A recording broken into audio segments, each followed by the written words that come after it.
Welcome to the sixth and final communication in our series, Jesus in Jericho. What are we doing? What are we up to? We are reading Joshua chapter 6 and looking at what that is teaching us and showing us and helping us understand about the character and the nature of God. And we believe that the character and the nature of God is perfectly seen in Jesus. Jesus is God. And so what we learn about his character and his nature is seen in and through Jesus, and then by the Spirit, the Holy Spirit, who is God, that we are then invited into a way of being, that we are apprenticed to Jesus, that we are about God's ways. And so Joshua chapter 6 has been helping us to find and figure out some of those things, I hope. We've looked at a whole bunch of things throughout this communication series and ideas and all the whole thing. So if you have missed any of those, there is a playlist and you can go and connect with them all, or you can rewatch them, or you can refresh your memory of where we are and why we are here and what we are up to. The way this works, we are going to read Joshua chapter 6 together for the last time, and then I'm going to share some thoughts with us. We're going to pray. I'm deliberately going to kind of cut across my own line of thoughts so that we can create a pocket of space to pray either together if you're watching this with people right now, or you have an opportunity to connect with God while we are thinking about these things. And then, we're going to come back and round some of this stuff out, hopefully, and land the whole thing together, and it will all hopefully come together and make some sense to us and be useful to us in our following of Jesus. So what we need to do first is read Joshua chapter 6.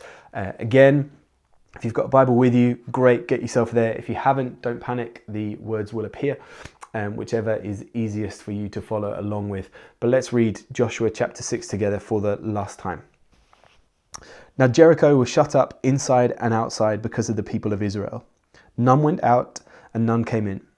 And the Lord said to Joshua, "See, I have given Jericho into your hand, with its king and mighty men of valor. You shall march around the city, all of the men of war going around the city once. Thus shall you do for 6 days.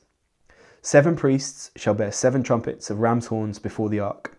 On the 7th day you shall march around the city 7 times, and the priests shall blow the trumpets.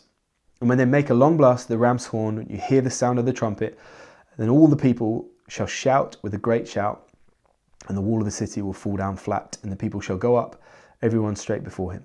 So Joshua the son of Nun called the priests and said to them, "Take up the ark of the covenant, and let 7 priests bear 7 trumpets of ram's horns before the ark of the Lord." And he said to the people, "Go forward, march around the city, and let the armed men pass on before the ark of the Lord." And just as Joshua commanded, the people, 7 priests bearing the 7 trumpets of ram's horns before the Lord, went forward, blowing the trumpets with the ark of the covenant of the Lord following them. The armed men were walking before the priests who were blowing the trumpets, and the rear guard was walking after the ark, while the trumpets blew continually. But Joshua commanded the people, "You shall not shout or make your voice heard, neither shall any word go out of your mouth until the day I tell you to shout, then shall you shout."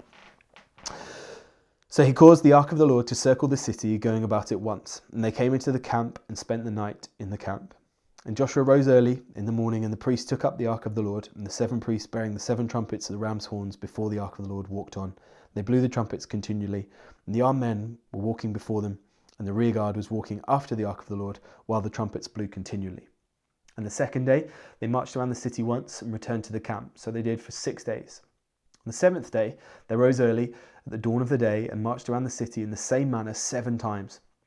It was only on that day that they marched around the city 7 times. And at the 7th time, when the priests had blown the trumpets, Joshua said to the people, "Shout, for the Lord has given you the city. And the city and all that is within it shall be devoted to the Lord for destruction.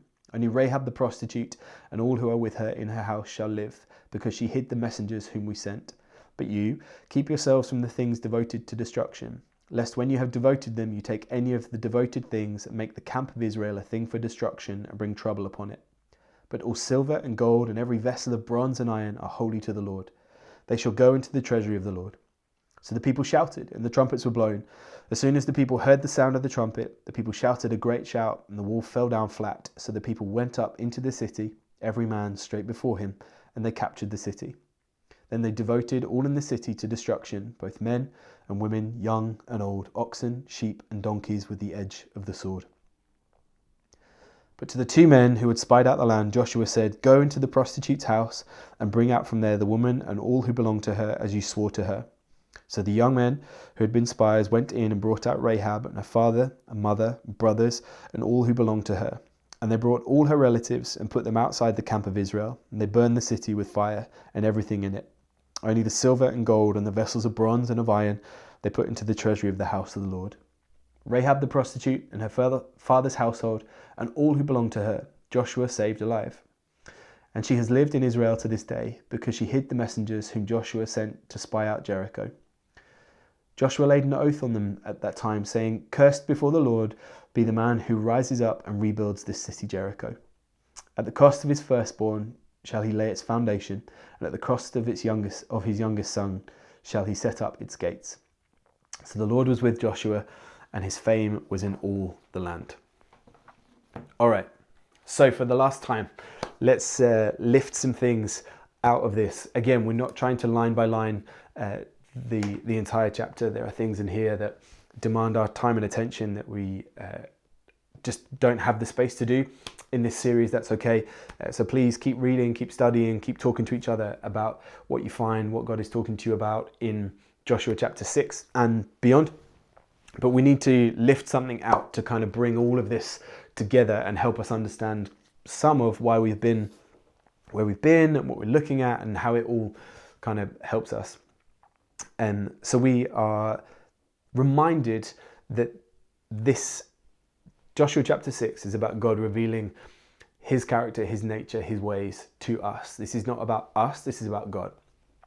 This is us learning about God and his ways, and what is revealed to us is helpful then and there, and it's helpful to us here and now. And so we are given all these pictures and these ideas and these thoughts and these things that some translate more obviously than others, some require a little bit more work than others. Fine.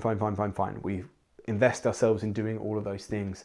And one of those ideas is repetition. We've talked about this a lot in this series. Repetition is a deliberate tool employed by the author, bringing our attention to things.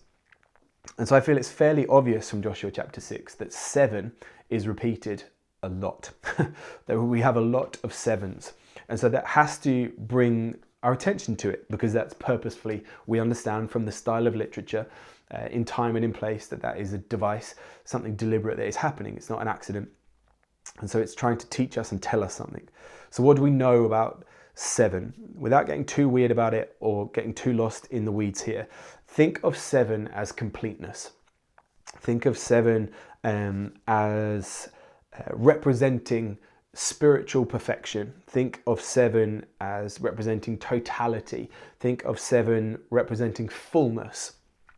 And kind of keep that in your mind's eye as we engage with what is happening in this picture and in this story. Because I think we maybe have heard some things from Joshua chapter 6 that are misguiding us and leading us away from perhaps the character and the nature of God being revealed to us through this. And I think often we can bump into things from Joshua chapter 6 about how if we can contort ourselves to patterns of praise, then God will respond with a victory for us. That's not what's happening here. I don't think that's what God is teaching us and telling us about himself. If we look at it from that lens and that perspective, I think we are to tread really carefully with these ideas of, if I contort myself to a certain pattern of behaviors, then I will get what I want. That's not what's happening in Joshua chapter 6. There is for sure some obscure behavior happening. There is for sure some faithful obedience to some commands that look a little bit odd and look a little bit strange. Again, we've already referenced, I don't know what Joshua's plan of approach would have been, but I feel confident it wouldn't have been schlepping around the place in silence for a week. I definitely think we can learn some things from the pictures that we see in that. We definitely need to understand the faithful obedience to the call of God. We definitely need to engage with the leadership lessons that we've picked up from there, from just the life lessons that we pick up from there, from the things that we understand, that faithful obedience to the ways of God is important. It absolutely is. It's absolutely significant. But faithful obedience to the ways of God is not because we are on a guarantee of getting our own way. And I want to explore that a little bit more after we've prayed. I think it's important that we cut across some of my kind of going on to pray and to fix ourselves on God. To have a moment, if you are watching this with other people, to pray together, to connect with each other is important. If you're watching this on your own, don't panic. This is a pocket of space for you to connect with God and ask for God to speak to you in this moment. So let's take 5 minutes, and again, that will be counted down for you. That will appear on screen, so you don't need to do anything about that. That will work its way through for you, and then I will come back up and share some of my final thoughts on this. But let's take 5 minutes and let's pray.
Here we go.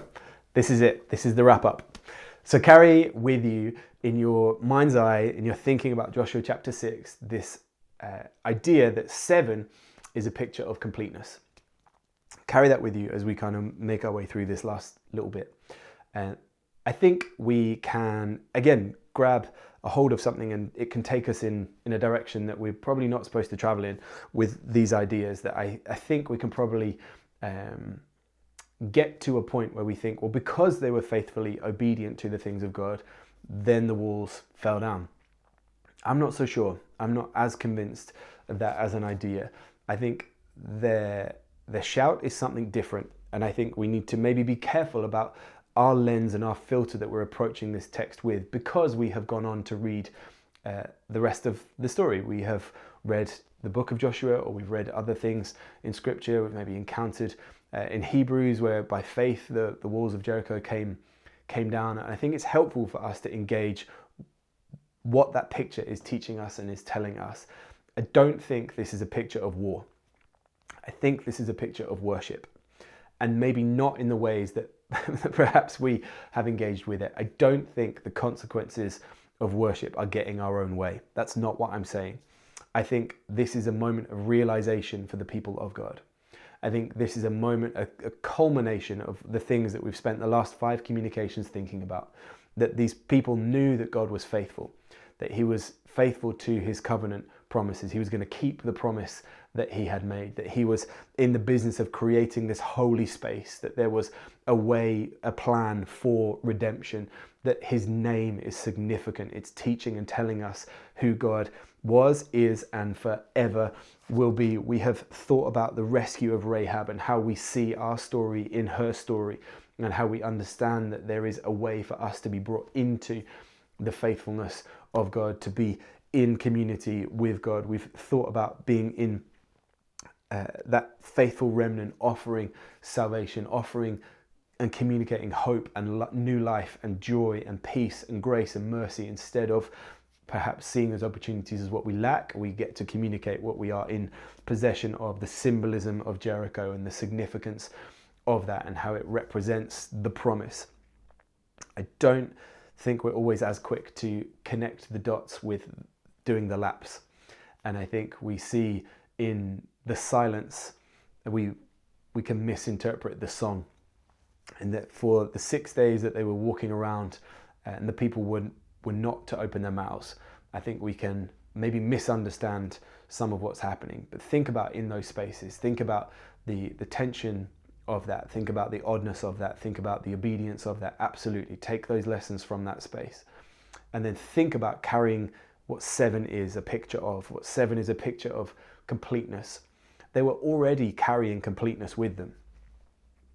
On day 1, lap 1, they were already carrying completeness with them. And think about the significance of what the pictures of the ram's horns are teaching us. Think about what the pictures of the priests are teaching and telling us, and how that all points to Jesus. Think about how they were carrying the presence of God with them. The ark was already with them. Think about how they were organized and what that is teaching and telling us about Jesus and about who he is. They were already carrying completeness with them. They didn't lack completeness until the walls came down and then they were given something else. They carried completeness with them. Then on the 7th 7, the ultimate completion, the ultimate fullness, the ultimate totality, they were allowed to respond. That's what I believe it is. I believe it's a response to who God is. It's not invoking something. It's not provoking something. God wasn't doing something else on the other laps and in the other spaces. He was with them from day 1, lap 1.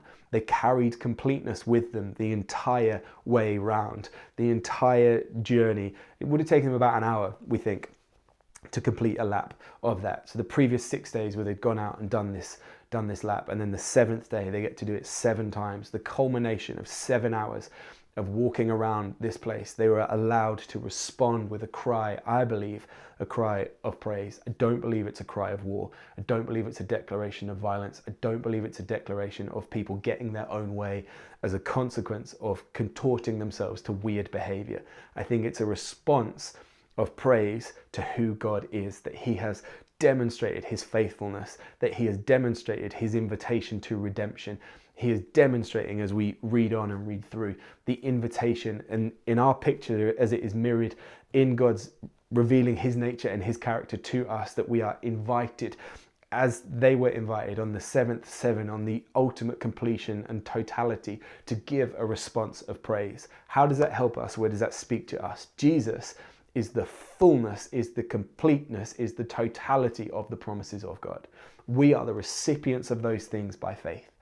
We carry completeness with us because of who Jesus is. We carry completeness in us by the Spirit of God, the faith in who Jesus is. We lack nothing. We talked about this in the previous communication. We lack nothing. So as carriers of completeness, we are duty bound to realize who God is. And in that realization, we give a response of praise, not to get our own way, not to see objections removed from my preference, not to see things break or turn out my way, but the overwhelming realization of who God is, his faithfulness, the way that he has made for me, the plan of redemption and rescue, the call to recreation that we are invited into, the adventure of faith that he brings us out and on to, requires a response from me. And it requires a shout from me. Think about what that is, that they are as faithfully obedient in the loud as they are in the quiet, that actually the song and the silence come together. It's not the loud noises evoking any sort of response. It's awareness is building, reverence is building, honor is building, glory is building. They're carrying completeness with them. The proximity to it, their awareness, the excitement for the things of God is growing, it's growing.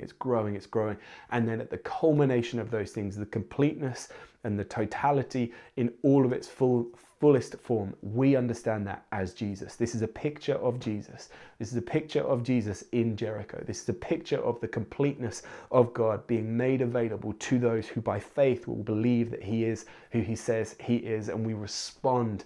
We live out loud, we exclaim, we declare, we shout, we make space for the things of God in response to what he has already done, what he is faithful to continue to do, and what we believe he will continue to do throughout the rest of time and space and history.